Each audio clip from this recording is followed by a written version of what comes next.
Buenos días, chicos y chicas. Hoy vamos a estudiar las propiedades de los gases según el modelo de gas ideal, tal y como vimos en las clases.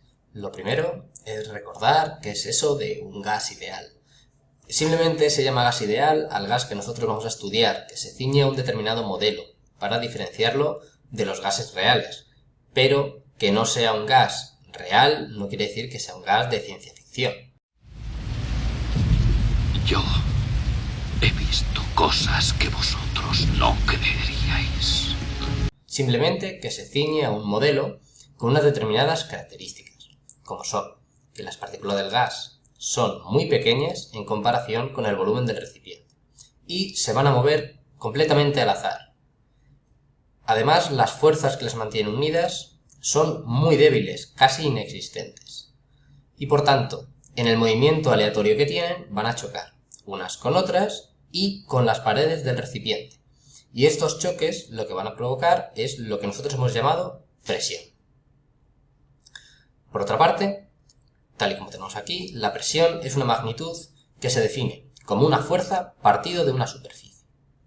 Y la unidad en el sistema internacional es el pascal, es decir, Newton, que es la unidad del sistema internacional para la fuerza, partido de metros cuadrados, que es la unidad del sistema internacional para la superficie. Pero como es una unidad muy pequeña, normalmente vamos a utilizar otras unidades de presión, entre la que se encuentra fundamentalmente la atmósfera. También tenéis aquí un pequeño dibujo que indica la otra unidad que habitualmente encontraremos, no solo en los ejercicios, sino en mucha bibliografía, que son los milímetros de mercurio. Una atmósfera equivale a 76 centímetros de mercurio o, lo que es lo mismo, 760 milímetros de mercurio. Por último, recordar que la presión que va a ejercer un gas sobre las paredes del recipiente va a depender de tres factores. Del número de partículas del gas, porque a mayor cantidad de partículas, como van a chocar entre ellas, más presión, del volumen del recipiente y de la temperatura a la que se encuentra el gas.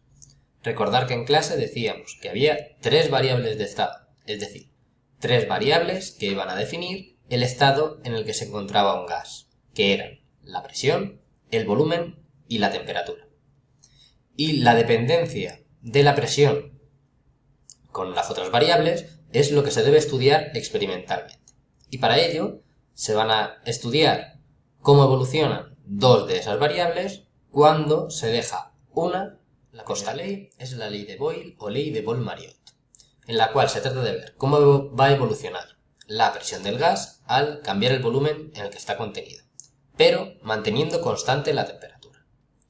De forma experimental, nosotros en casa es muy fácil de ver que si cogemos, por ejemplo, una jeringuilla, le tapamos la boca y apretamos el émbolo, el volumen va a disminuir mientras que nosotros aumentamos la presión, tal y como se indica en este pequeño diagrama.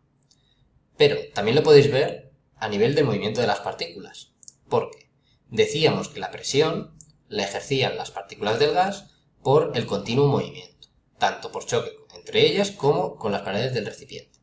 Si el volumen es más pequeño, las probabilidades de que choquen entre ellas y con las paredes del recipiente son mayores y además se producen más a menudo. Por tanto, cuanto menos volumen o menos espacio tienen, más presión, porque hay más choques.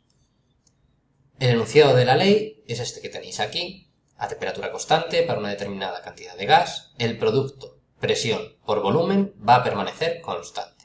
Y la fórmula es esta que tenéis aquí. P por V es igual a K1, que es simplemente un número, el que sea, pero siempre es la segunda ley, es la ley de Gay-Lussac, en la cual, manteniendo constante el volumen, vamos a estudiar cómo evoluciona la presión cuando modificamos la temperatura.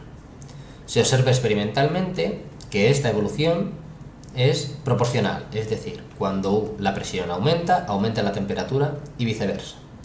Si representáramos en una gráfica la presión frente a la temperatura, obtendríamos una línea recta.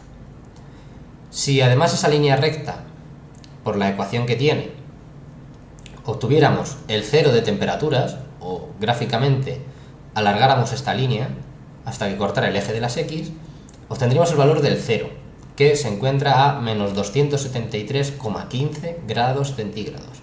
Es por ello que el 0 en la escala absoluta o la escala Kelvin se encuentra a menos 273 grados. La fórmula que representa esta ley es esta que tenéis aquí: presión partido de temperatura es una constante, y dice que a volumen constante la presión de un gas en un recipiente depende directamente de la temperatura. Este es uno de los fundamentos de la olla a presión. Cocinero, cocinero, enciende bien la candela y prepara con esmero un arroz con habichuela. Cocinero, cocinero, aprovecha la ocasión, que el futuro es muy oscuro, que el futuro es muy oscuro. ¡Ay! Trabando en el carbón. La olla a presión cocina más rápido los alimentos porque, al estar sometidos los alimentos a mayor presión, la temperatura que alcanzan es mayor que la temperatura de ebullición. Es decir, en vez de estar a 100 grados, como estarían en una olla normal, estarían a unos 120-130 grados. Por eso se cocinan mucho más. Mediante la teoría cinética, esta ley se explica diciendo que un aumento de la temperatura lo que va a provocar es que las fuerzas que mantienen unidas las moléculas sean más débiles. Porque el aumento de la temperatura lo que va a proporcionar es energía a las partículas, que van a vibrar cada vez más rápido, es decir, se van a mover también mucho más rápido. Y el movimiento más rápido lo que va a provocar es que choquen más y más veces y más fuerte con las paredes del recipiente y también entre sí. Y al aumentar los choques y la energía de estos, lo que se provoca es un aumento de la presión. Por tanto, un aumento de la temperatura provoca un aumento de la presión. La tercera y última ley es la ley de Charles, en la cual se trata de ver cómo va a variar el volumen que ocupa un gas al variar la temperatura, manteniendo la presión constante. Es prácticamente igual que la de Gay-Lussac, pero no hay que confundirse. En la de Gay-Lussac lo que era constante era el volumen, y ahora lo que es constante es la presión. Pero la fórmula que obtenemos es muy parecida. El volumen partido de la temperatura es una constante. En la de Gay-Lussac, acordaros que era que la presión partido de la temperatura era lo que era constante. Es decir, a presión constante el volumen de un gas es directamente proporcional a la temperatura absoluta. Y, igual que antes, si lo representáramos en una gráfica volumen frente a temperatura, obtendríamos una línea recta. Para explicar la ley de Charles mediante la teoría cinética, diremos que un aumento de la temperatura lo que va a provocar, a la larga, es un cambio de estado.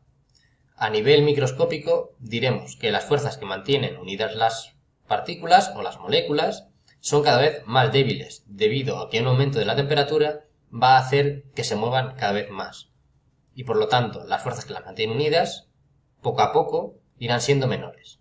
Recordar que el estado líquido ocupa más volumen que el estado sólido y que el estado gas ocupa más volumen que el estado líquido. Es decir, un aumento de la temperatura va a provocar un aumento de volumen. En resumen, estas son las tres leyes que nos van a proporcionar información acerca del estado o las propiedades de los gases. La ley de Boyle, de Gay-Lussac y de Charles.